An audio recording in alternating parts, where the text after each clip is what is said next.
The Europeans killed 6 million Jews out of 12 million. But today the Jews rule this world by proxy. They get others to fight and die for them. They invented socialism, communism, human rights and democracy so that persecuting them would appear to be wrong, so they may enjoy equal rights with others. With these, they have now gained control of the most powerful countries, and they, this tiny community, have become a world power.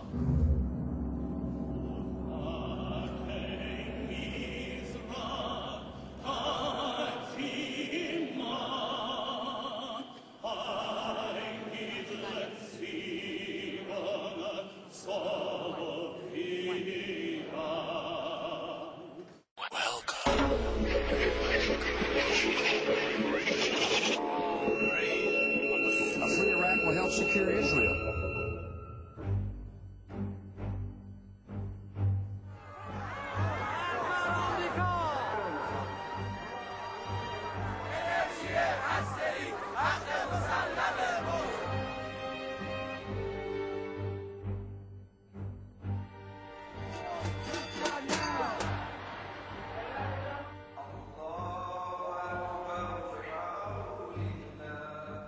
Israel lives! Israel lives!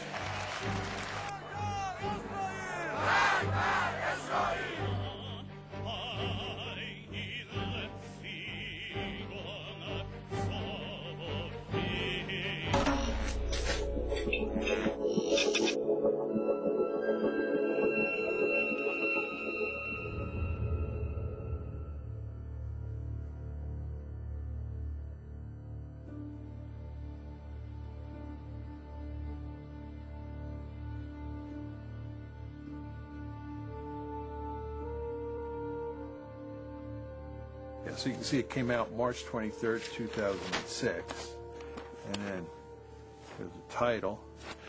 I believe that the Harvard version has been downloaded over 350,000 times. Well, the United States supports Israel in a variety of ways. We give them all sorts of military and economic support, roughly $3 billion a year.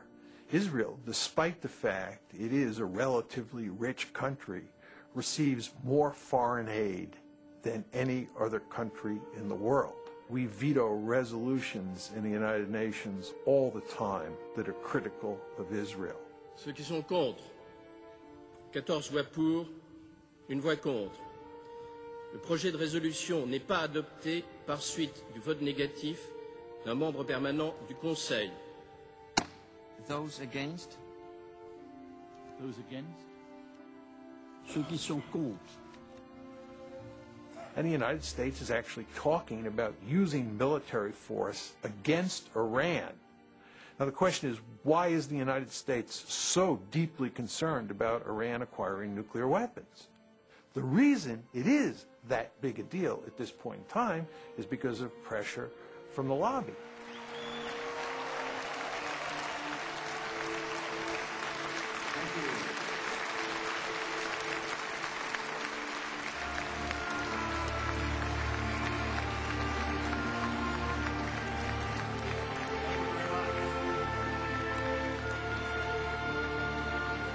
The article basically says that inside the United States there is a powerful interest group that is deeply committed to shaping American foreign policy in ways that work to the benefit of Israel.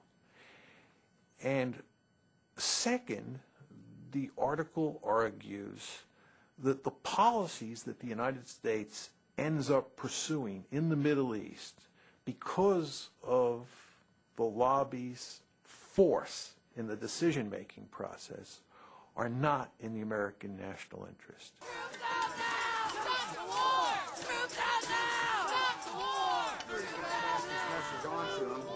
A free, prosperous, and secure Israel is in this nation's national interests.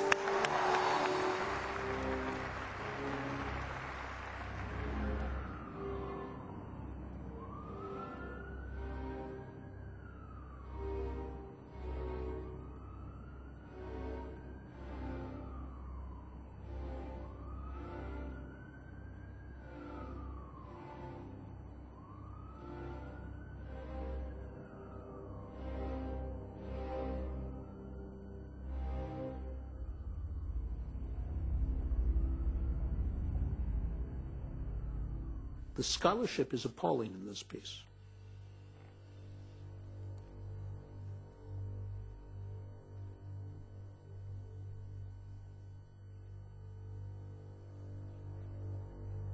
The notion that that some people sitting in Jerusalem are pulling the strings on institutions that are somehow divorced from a sense of what is in the American interest and working instead for Israel, there's just no evidence to support that.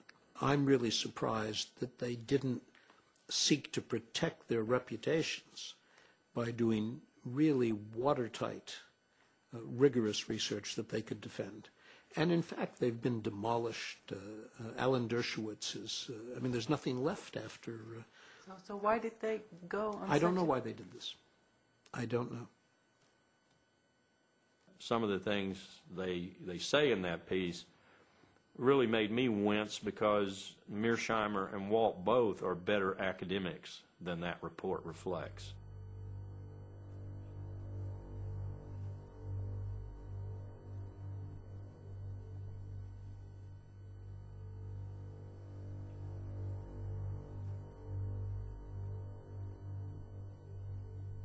But it does shed some light on a number of aspects, the most important of which is that we don't debate this issue in America.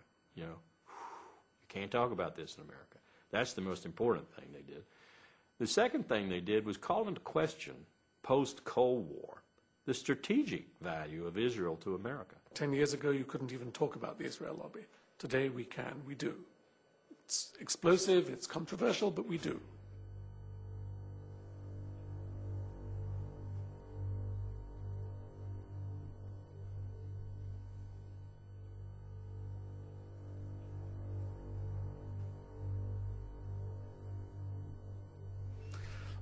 I wrote an article for the New York Times at the time of the Mearsheimer-Walt essay came out, in which an op-ed, and they asked me for this when I said you should have written about the Mearsheimer-Walt. They had not said anything, and they agreed, which was already a change, but they insisted that somewhere in the article I identify myself as a Jew, because this would give them protection.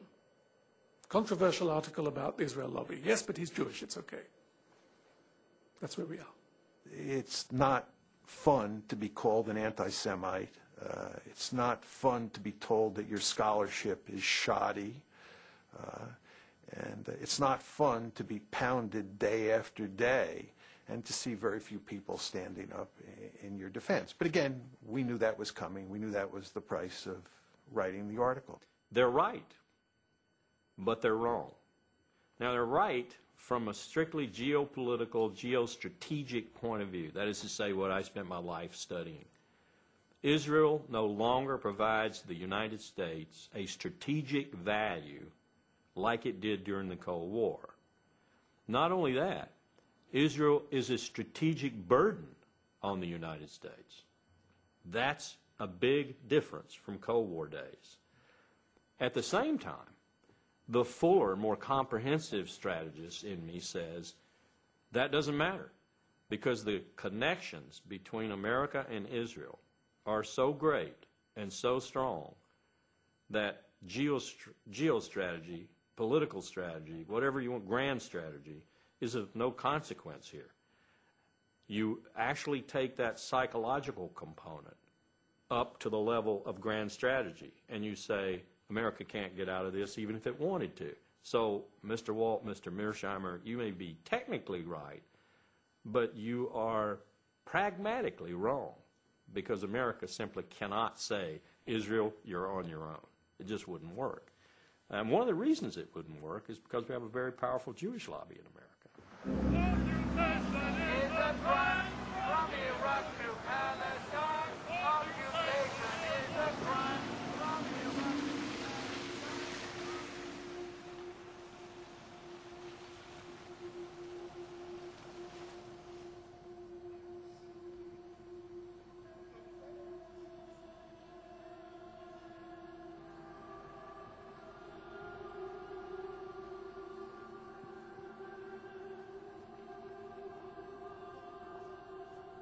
There's a new day in America between Christians and Jews. We don't agree on everything, but we agree on this, that we are going to be together, inseparable, in the defense of Israel and the Jewish people.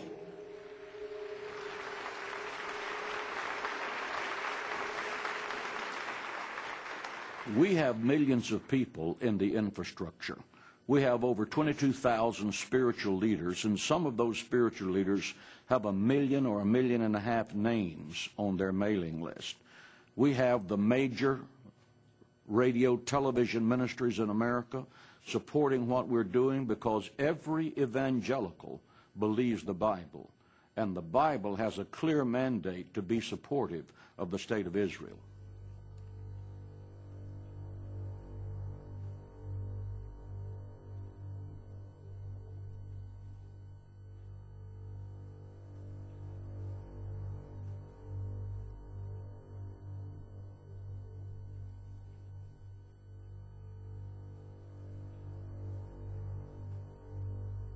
Again, there's a new Hitler, and he's the president of Iran, and he intends to build nuclear weapons, and his brazen declarations against the Jews in America have been carried on the front pages of America's newspapers. Ladies and gentlemen, we must demonstrate courage. We must demonstrate intellectual honesty. We must demonstrate the willingness to stand up and to speak out. We must act now to stop Iran before the maniacal dream of exterminating the Jewish people becomes a nuclear holocaust. And I am hopeful that the American government will have the courage to help Israel in its day of adversity against tyrants.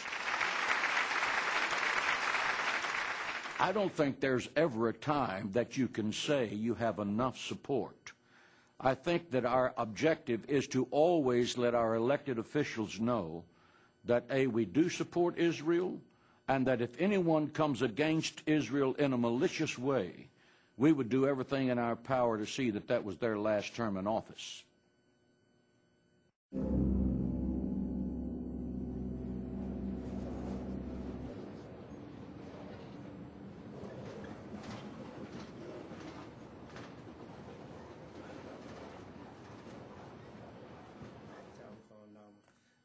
Those guys that were on the campaign with me during the 2002 election, and I wanted to get a copy of your tape of those commercials they had run.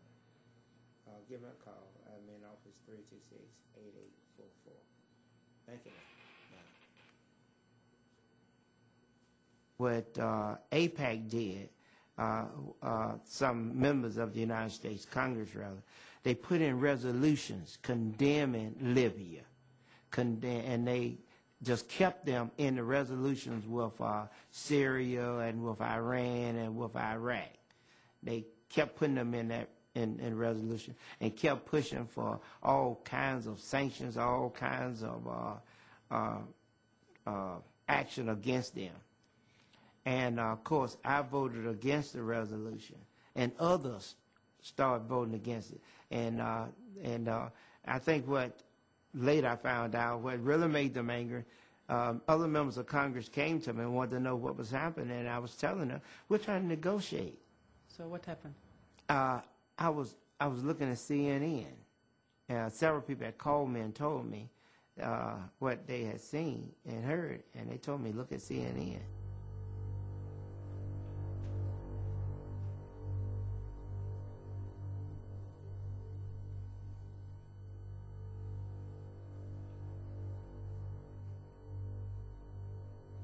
And they flooded the radio and TV with commercials.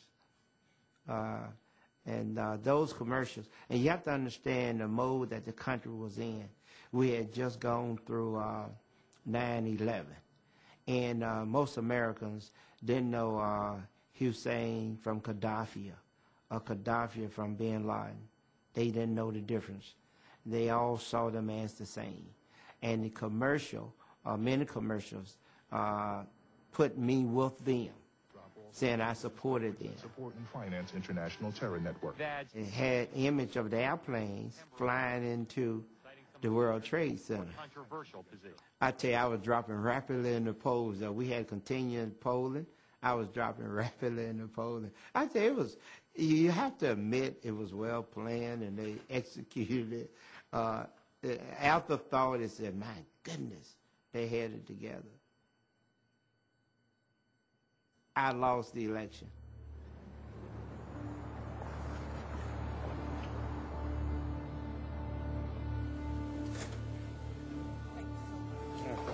But you have to understand, you're talking about a forbidden subject. No one wants to talk about Jews. It's a no-no. It's like you're talking about something that's wrong. You're not even supposed to give your opinion. So you think it's very difficult for me to even ask questions about the Israel lobby in Washington? Absolutely. Very difficult to get answers. Very difficult to get interviews. I hope you're successful. I wish you well. It's going to be rough.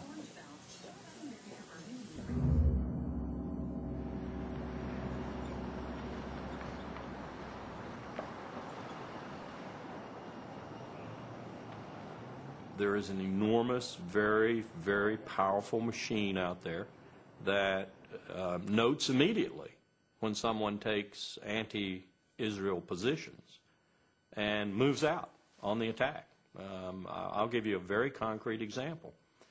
I had mentioned the Mearsheimer-Walt study once in a seminar at one of the universities where I teach, and within 48 hours, I had an email from Alan Dershowitz.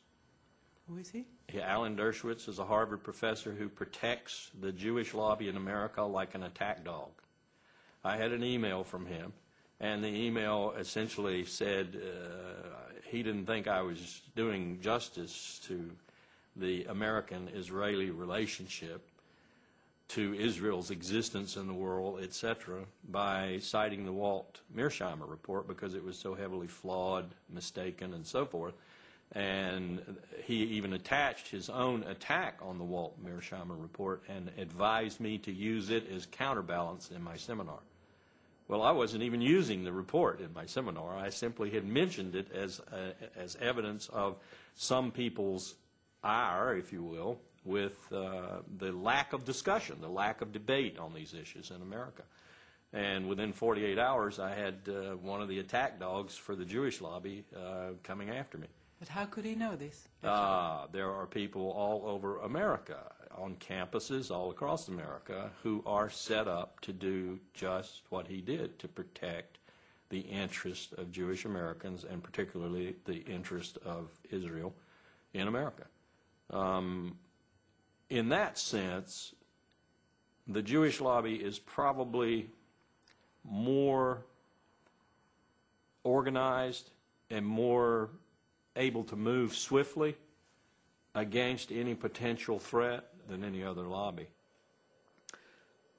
I was invited this autumn to speak at an organization called 2020, and we agreed on my subject, U.S. foreign policy and the Middle East and the Israel lobby, because this was a big issue in the newspapers at the time.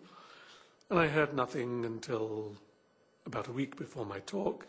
I was informed by her secretary, the president of this organization's secretary, that we would be meeting at the Polish consulate, which is the usual place apparently where they met.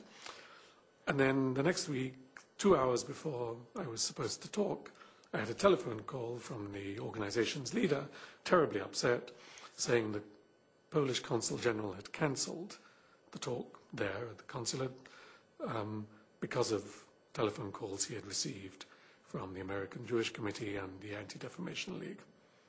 Well, the consul's position I can understand is very difficult.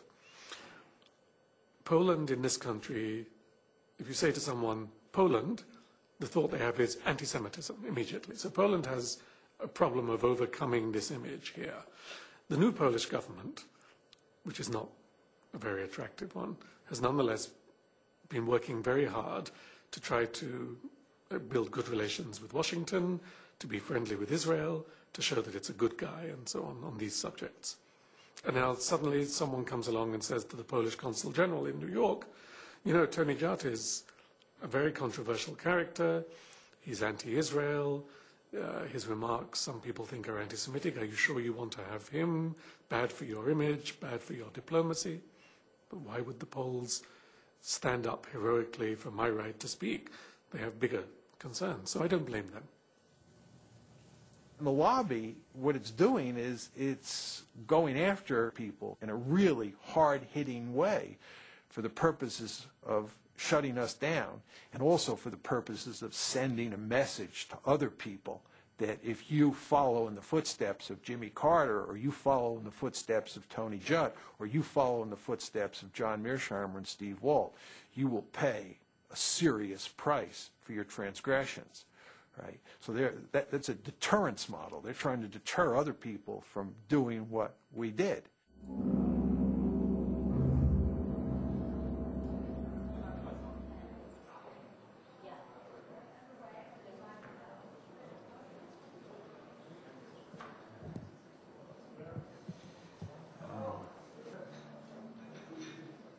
I was wondering if you can comment on the fact that in the press in the United States you are called an anti-Semite and demonizing the Jewish state concerning Human Rights Watch reporting in the Lebanon war. Human Rights Watch's fairly extensive reporting during the war, reporting that I should say focused both on Hezbollah's indiscriminate attacks into Israel and on Israel's indiscriminate bombardment in Lebanon, was met by some reflexive defenders of Israel, not with rational discourse, not with a discussion of the facts, but with name-calling, including accusations of anti-Semitism, of blood libel, of this or that. We're used to being attacked by, say, the governments who we're criticizing. But in this case, the Israeli government was actually rather quiet. And indeed, we had what you might call a reasonable dialogue with the Israeli government in the course of the war about what was happening in Lebanon. But it was the supporters of the Israeli government, principally in the United States, although to a limited extent in Israel, who came at us full force. And that was unusual, because we rarely encounter that kind of coordinated attack by ostensibly private individuals, people who had no official position with the Israeli government, but who had assumed for themselves the position of reflexively defending Israel, regardless of its conduct. It's going to be a big political fight. We'll be working in it. Thank you so much, and good luck to you, sir. Thank you. Does it matter that you are Jewish? I think in the course of the debate over the Lebanon war, it was significant because it was harder for the reflexive defenders of Israel to simply dismiss me as being anti-Semitic. It just didn't have any credibility. My father fled the Nazi Holocaust. My mother's parents fled pogroms in Poland and Belarus. I'm just not a candidate for anti-Semitism. And while there is the old kind of tired line of self-hating Jew, it doesn't describe me either, and nobody even really bothers with that kind of criticism anymore. Why? Why? Why not just let ineffective people like me do our little talking? Here we have to come back to something else. It wasn't always like this. It began in the 70s.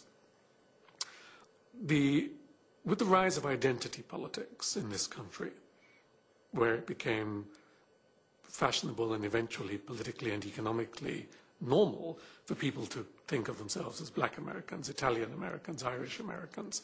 No one says, I'm a Jewish American. If someone says, you're a Jewish American, it has a slightly uncomfortable air to it.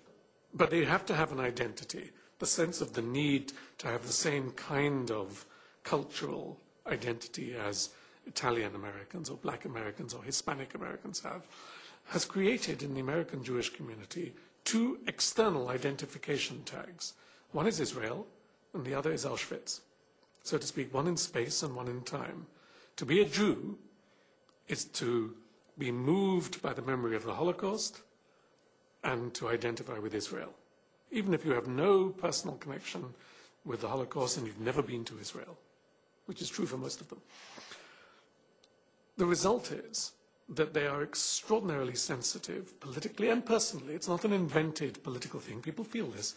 To any suggestion that there is criticism of Israel or forgetting of the Holocaust, because it touches the core identity of American Jews.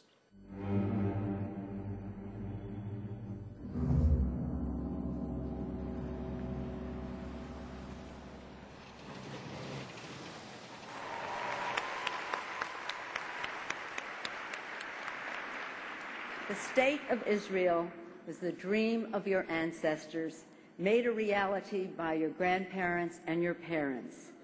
Every year, AIPAC has a conference where they bring in their supporters from around the country.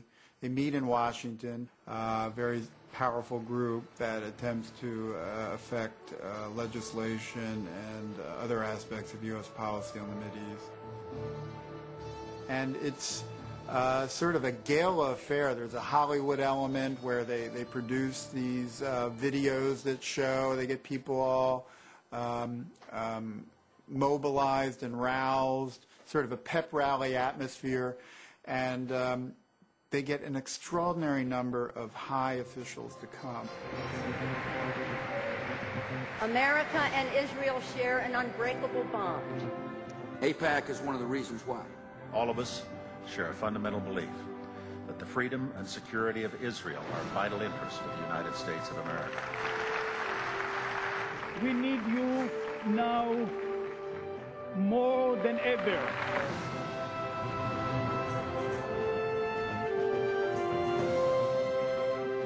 It's become like it's a ritual where the officials have to go to sort of show that they are on AIPAC's side. You know, half the Congress shows up, top administration officials, and they have a keynote speaker every year who is invariably at the very top. From Florida, Bill Nelson. From Nebraska, Ben Nelson. From Illinois, Barack Obama. From Arkansas, Martin Pryor. Can we have a picture first, please? Hey, wait. I think I might have blanked on that one. From South Carolina, Joe Wilson. From California, Lynn Woolsey. From Oregon, David Wu. From Maryland, Albert Wynn. From Kentucky, John Yarmouth.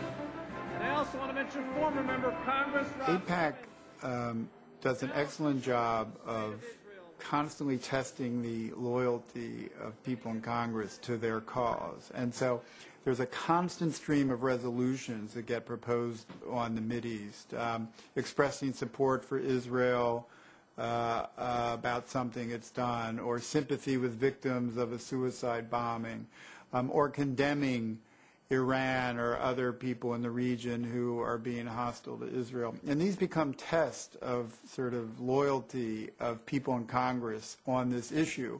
And those who vote in the way that AIPAC wants will in many ways be rewarded ultimately with campaign contributions from people sympathetic to AIPAC. AIPAC itself does not give money, but they sort of, this whole series of votes and their very careful cataloging of how people vote very much affects where people make decisions about who to give the money to.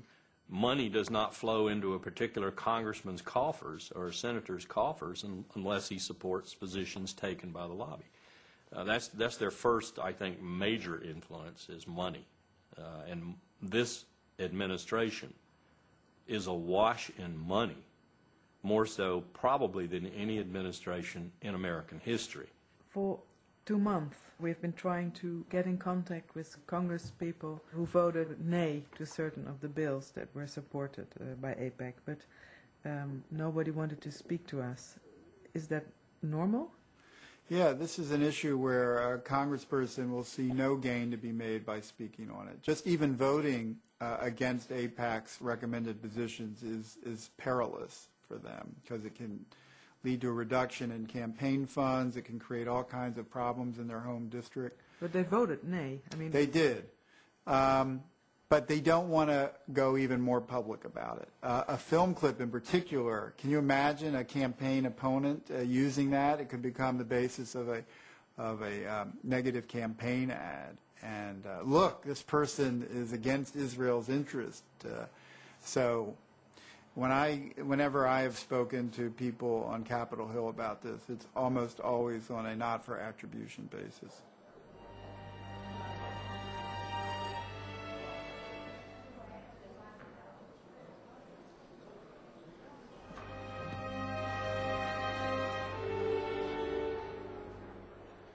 I was told off the record once by a very prominent Democratic senator.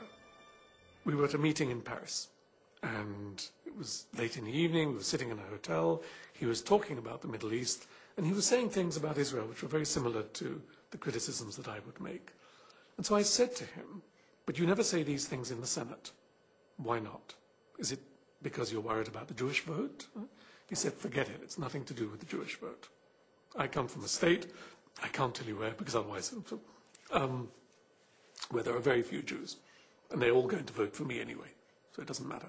So it's not the Jewish vote. That's not the issue. It's not money. I don't get money from the Israel lobby. That's not the issue. But he said, suppose that I walk onto the Senate floor and say in a moving speech why we need to take our distance from Israel and understand better what has happened to the Palestinians. Maybe I would win 5, 10 senators over to a general motion criticizing Israel, maximum. He said, but that's all I could get. And he said, in return, I would be finished in the Senate, because no one would ever vote again for my needs. If I wanted to move something for my state, or an education bill, or a financial bill, or a tax bill, or anything to do with domestic policy, nothing to do with Israel, I would be punished. I bet that it's impossible for either Steve or I to ever get a high-level policy-making position in the American government. For example, Steve was invited to go to a dinner with an aspiring presidential candidate at Harvard. And the person who had invited Steve to this dinner came to see Steve about a week after the piece came out. And she said that she had to disinvite him from the dinner because the presidential candidate's staff had called and said that it would not be acceptable for the presidential candidate to be at a dinner with him. America and Israel have a special friendship. You have devoted yourselves to strengthening the bonds between the United States and Israel. The United States will stand with Israel now and forever. If a politician would rise with this point of view, that the United States should stop supporting Israel, what would be the effect, do you think? He'd lose the next election. Almost certainly. Now, there may be a district here or there out of the... We have 435 members of the House and 100 senators, 535. We have 52 governors.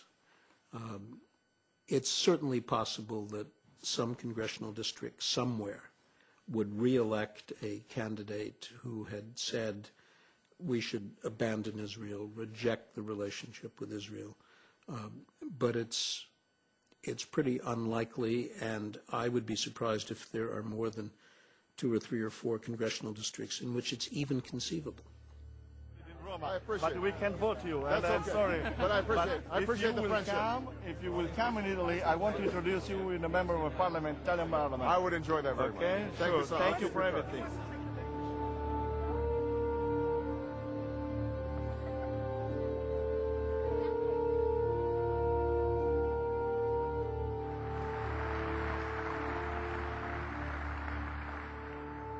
Friends owe it to friends to be as candid as possible. So let me say that a precipitous American withdrawal from Iraq would be a disaster for the United States and the entire Middle East. A sudden withdrawal of our coalition would dissipate much of the effort that's gone into fighting the global war on terror and result in chaos and mounting danger. And for the sake of our own security, we will not stand by and let it happen.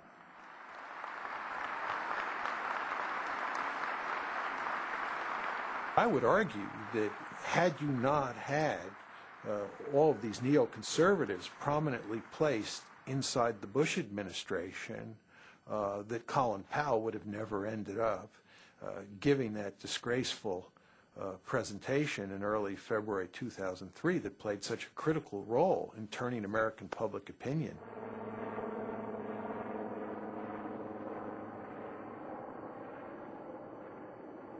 This is an important day for us all as we review the situation with respect to Iraq and its disarmament obligations under UN Security Council Resolution 1441. I realized as I watched it there at the UN Security Council for the first time, because every time I watched it before, I was, running around trying to get things changed, do this, do that. talking about the graphics and everything else. But there in the UN Security Council, I sat down quietly and watched Secretary Powell make his presentation. My colleagues, every statement I make today is backed up by sources, solid sources. These are not assertions.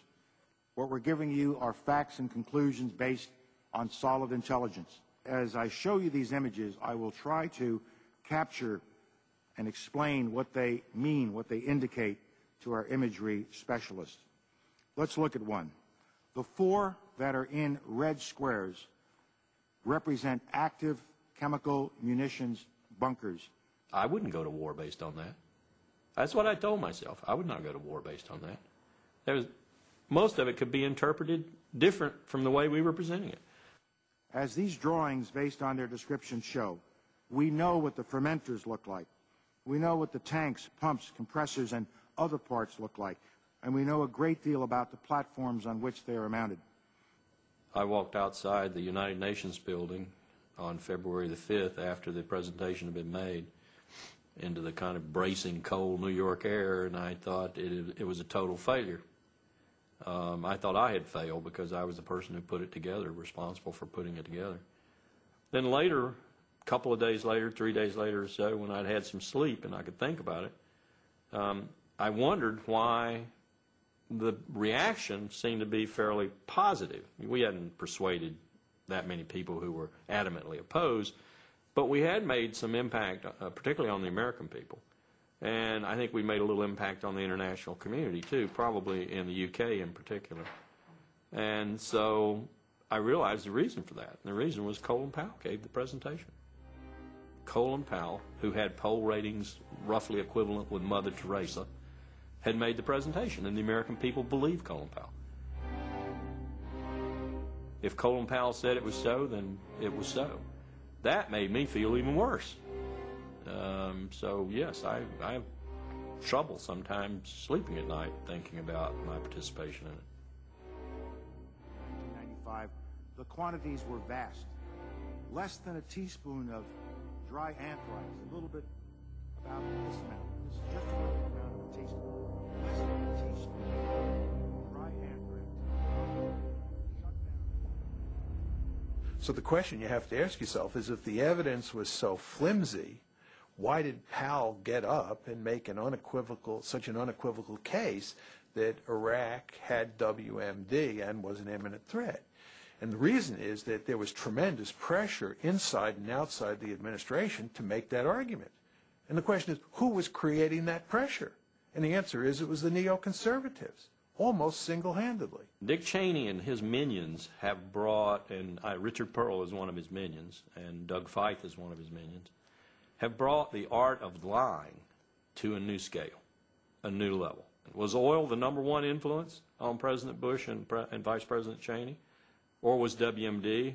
Or was spreading democracy? And don't believe it for a moment. They didn't even think about spreading democracy when they started this war. They transmogrified the mission into starting or democracy simply to appease the American people and to give them some reason to support the war. You have to decide, where were these factors? And inevitably, the Jewish lobby in America, AIPAC in particular, the focus lobby, has got to be there. You're being naive if you don't put that factor up there as an influence on national security decision-making, particularly with the Bush administration. The AIPAC lobby is very influential through Vice President Cheney, very influential, and through people like Elliot Abrams, Paul Wolfowitz, and a host of others within the government. And of course, you don't want to lose sight of the fact that the Israeli government was also feeding the United States government intelligence, which said that Iraq had a serious WMD capability and was an imminent threat. There's an Israeli general named Shlomo Bram who has written a piece on this, which says, in effect, that Israel was a full partner in this scheme to convince the public in the United States and around the globe that Iraq was an imminent threat. Iraq was not an imminent threat. The fact is that even if Saddam had nuclear weapons, there was nothing you could do with them, right? But you could not make those arguments at the time in the United States. It was very, very hard to get them out into the public domain and for them to get any traction. Do you agree with Mersheimer and Wolt that the influence of the pro-Israel lobby was important for going to war with Iraq? I do, but I would not have presented it the way they did, because I think that they underestimate ideas and they underestimate, if you like, emotions. They're very cold and realistic in their view of politics. And for them, since the going to war with Iraq is absolutely crazy, and it was pretty obviously crazy for many of us before, there must have been some pressure to do something so irrational. And of course there was. But they underestimate other factors. The illusion, for example, that we could have control of Iraq's oil and of the strategic region. The belief, which is a deep American belief, which was not invented by the Jewish lobby, that America knows how democracy should work and is an example to the world and has a moral duty and certainly a right to bring this example to the world. And it's all mixed together. So ideals, belief about American exceptionalism, American duties, American provincialism, not knowing about what's going on outside, and Israeli pressure. Yes. The suggestion that that the Israeli lobby, as he describes it, is in effect operated by the Israelis and reflects Israeli preferences is simply wrong and can be shown to be wrong. So you don't feel part of an Israeli lobby? No, I'm not part of an Israeli lobby. I have my own views. I'm sympathetic to Israel, as most Americans are sympathetic to Israel. I'm not incapable of being critical of an Israeli policy that I don't like. But the main point is that it is not the Israeli government that shapes the thinking of Americans who are pro-Israeli. Richard Pearl would probably say in response to your question, if you got the truth out of them, Israel's interests and America's interests are the same. And so if I'm an advocate for Israel's interest, I'm an advocate for America's interest. And I would say back to them, again as a strategist, bullshit. No two countries in history, and no two countries in the future in history, I will predict, will ever have coincidental national interest all the time. No way.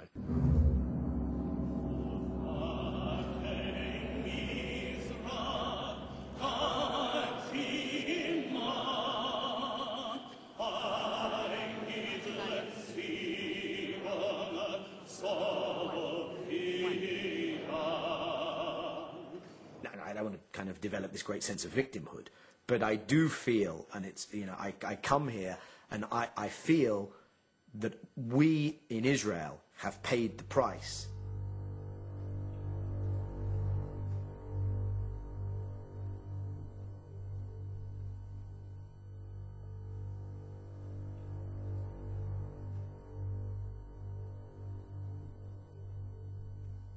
American Jews, surprise, surprise, are liberal Democrats when it comes to most issues, including the Middle East. So when you poll American Jews, they're for the peace process and they're for American engagement and they're for a two-state solution. And we did the Geneva Initiative and they were in favor of that as well. But the institutional, organized leadership of the community has kind of taken things in a very different direction. And I do feel that for their own reasons, reasons that I understand, reasons that are not unique to the Jewish diaspora in America, reasons that are prevalent in many diaspora politics around the world. It's to do with my identity in a diaspora, it's to do partially with guilt, it's to do with my own political role in my new host community, etc., etc. They've driven so-called pro-Israel politics in Washington in a direction which is directly antithetical to what is good for Israel. In that respect, yes, I do feel we paid a price. Of course, that has been increased manyfold under the current administration.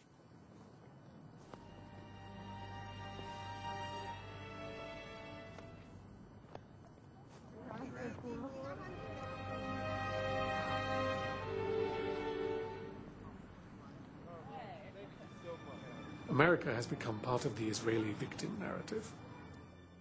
It began, I think, in the 70s, when one of the ways in which the African American community could begin to get amends for slavery and the consequences of slavery was by emphasizing that it was a victim of history.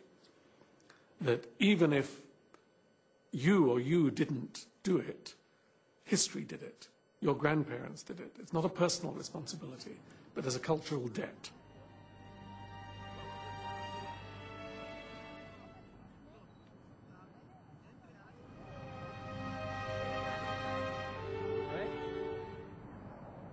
And the Holocaust, of course, is the ultimate victim narrative. And David Ben-Gurion, the first Israeli prime minister, knew this very well because he turned it to advantage, giving Israel as a whole country a victim narrative.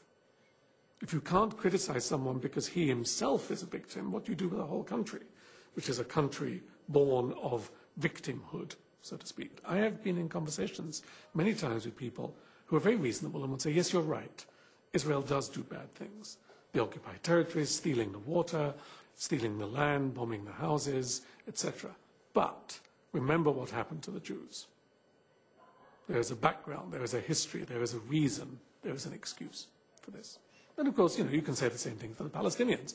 Remember what happened to the Palestinians after the Nakba in 1948 and so on, 1967. No wonder they have suicide bombers. You can always do this. There's always a relationship between collective past suffering and present individual actions. To turn that into public policy, though, is catastrophic, and that is what we see today.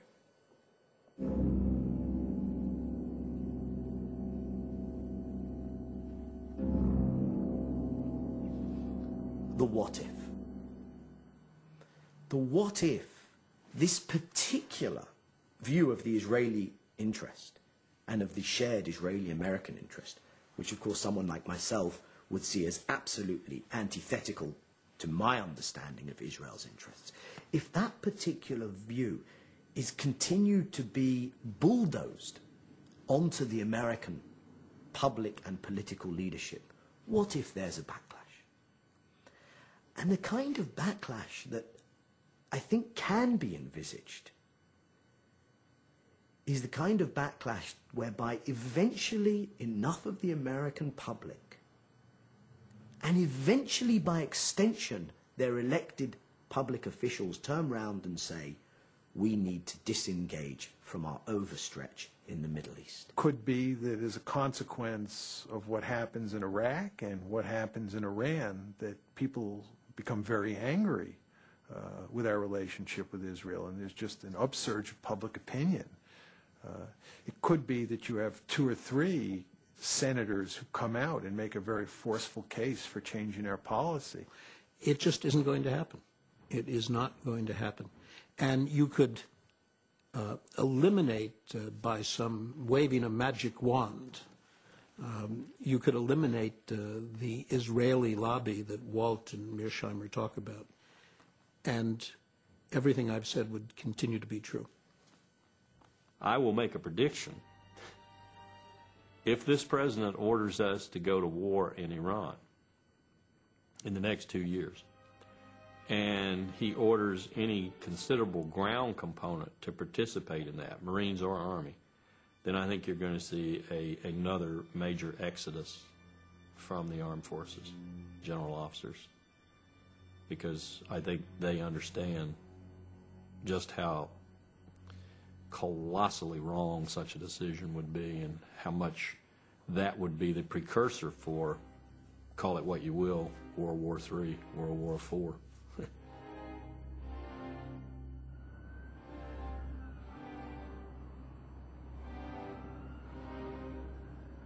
Remember the Roman Empire. For a long, long time, the state of Judea behaved in ways which annoyed the Romans but didn't do them any harm. At the point at which they were becoming a nuisance, the Romans turned against them, destroyed their temple, wiped them out, and told them, an empire has bigger concerns than you. This is what Israel faces in the next 25 years. the risk that the American empire will say, wait a minute, you don't matter to us so much. Either because we need oil more than we need you, or because oil is no longer important. Doesn't matter, both is the same effect. You are more trouble than you are worth, and the issue of the Holocaust and anti-Semitism is declining with the demographic move to the next generation. This is a catastrophe for Israel, because Israel has no other friends in the world.